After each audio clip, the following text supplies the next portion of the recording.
आज भोपाल का गौरव दिवस मनाया जा रहा है, मगर ये सिर्फ गौरव दिवस नहीं है बल्कि भोपाल का स्वतंत्रता दिवस भी है। कम ही लोग जानते हैं कि 15 अगस्त 1947 को देश के आजाद होने के बाद आखिर भोपाल को आजाद होने में 2 साल का वक्त क्यों लगा। भोपाल के गौरव दिवस के मौके पर हम आपको भोपाल की कहानी बताते हैं। देखिए हमारी खास रिपोर्ट।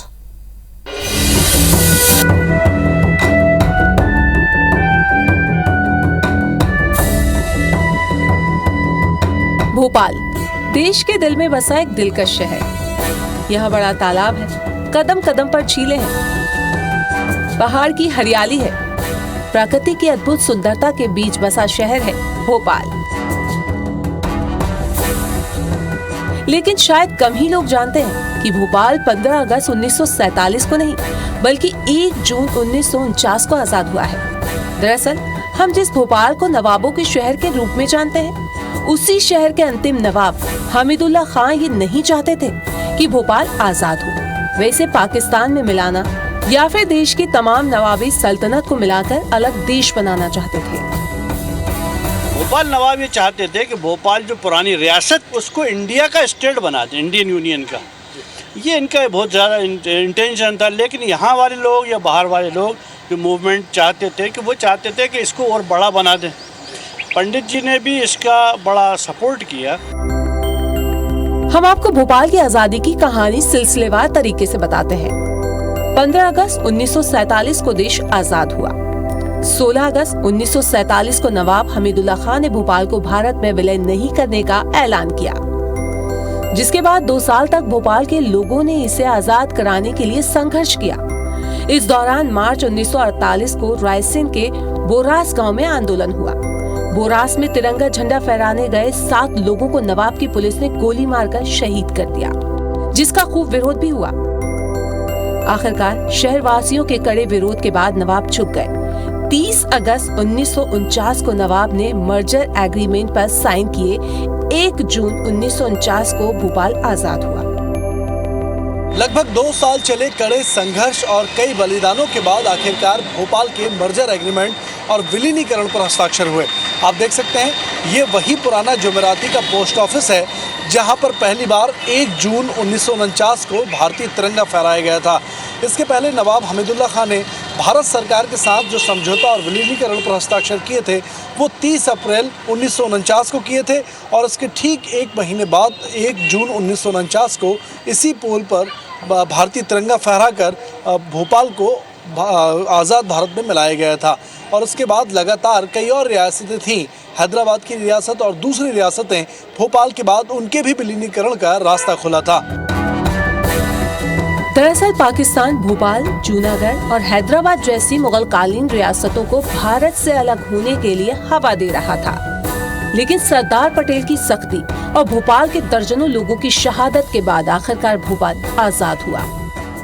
दिलाई आज़ादी बड़े ही फख्र और शान से वीर जवानों ने अपने बलिदान से, और इन्हीं बलिदानों की याद में भोपाल में शहीद स्मारक भी बना हुआ है, जिसमें शहीद फाटक पर उन वीरों के नाम अंकित हैं जिन्होंने भोपाल के विलीनीकरण में अपना योगदान दिया। कईयों ने जान दी तो कईयों ने असहयोग आंदोलन किया और लगातार 2 साल के अभियान का नतीजा रहा कि जो लोग शहीद हुए उसके बाद भोपाल जो है वो आज़ाद हुआ और उसका भारत में विलय हुआ। 1 जून से लगातार भोपाल में उन शहीदों को याद किया जाएगा जिन्होंने भोपाल की आज़ादी के लिए अपने प्राण न्यौछावर कर दिए। भोपाल का इतिहास नवाबी शासन के सैकड़ों साल पहले का है। 11वीं शताब्दी में राजा भोजपाल ने भोपाल के जंगलों के बीच बड़े तालाब का निर्माण कराया था। इसके बाद भोपाल लंबे वक्त तक गोंड राजवंश का ठिकाना रहा। करीब 300 साल पहले गोंड राजा निजाम शाह अपनी पत्नी रानी कमलापति के साथ भोपाल में रहने आए थे। लेकिन जब अफगानी लुटेरे दोस्त मोहम्मद खान ने रानी कमलापति की खूबसूरती के किस्से सुने तो उसने रानी को पाने के लिए 1723 में भोपाल पर आक्रमण कर दिया। राजा को ये पहले ही जहर देकर मार चुका था। रानी के बेटे भी युद्ध में मारे गए।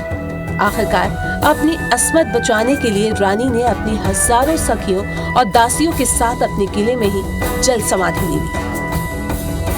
हम मौजूद हैं वो रानी कमलापति के उसी किले पर बनाया गया है जो तालाब में डूब चुका था। ये ब्रिज बनाए गए हैं कुछ साल पहले, और इसके अगर बाईं ओर की बात करें तो हम रानी कमलापति का 7 मंजिला किला जो है वो उसके कुछ बचे खुचे अवशेष दिखाई देंगे। रानी कमलापति की पूरा महल और रियायत थी, उसमें पूरा पानी भर गया और यहीं पानी के भीतर रानी कमलापति ने अपनी सैकड़ों दासियों के साथ जल समाधि ली थी। एक बार फिर से रानी कमलापति, राजा भोज और बौसार गांव के 7 भाइयों समेत उन तमाम शहीदों को याद किया जा रहा है जिनकी बलिदानियों से भोपाल को आज़ाद किया गया और भोपाल शहर का निर्माण हो सका। अब तक लोग भोपाल को नवाबों के शहर के नाम से ही जानते थे, लेकिन राज्य सरकार ने भोपाल के इतिहास को जन जन तक पहुंचाने के लिए भोपाल का गौरव दिवस मनाने का फैसला लिया। इन दिनों भोपाल दुल्हन की तरह सजा है।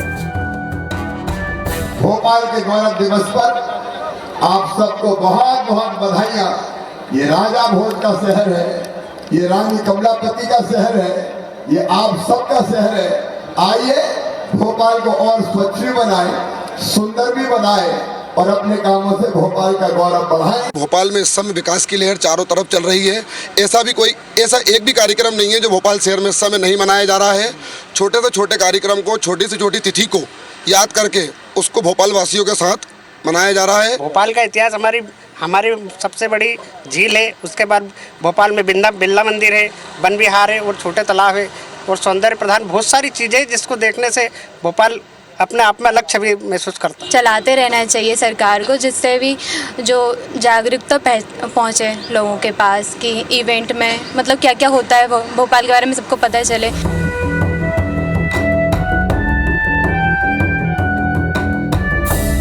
भोपाल हिंदुस्तान के बीचों बीच बसा शहर है, इसलिए इसे हिंदुस्तान का दिल भी कहा जाता है। 1 जून को भोपाल का जन्मदिन है, तो आइए हम भी जिंदा दिली के साथ शहर की सबसे बड़ी खुशी में शामिल होते हैं। ब्रजेश जैन, IBC 24 भोपाल।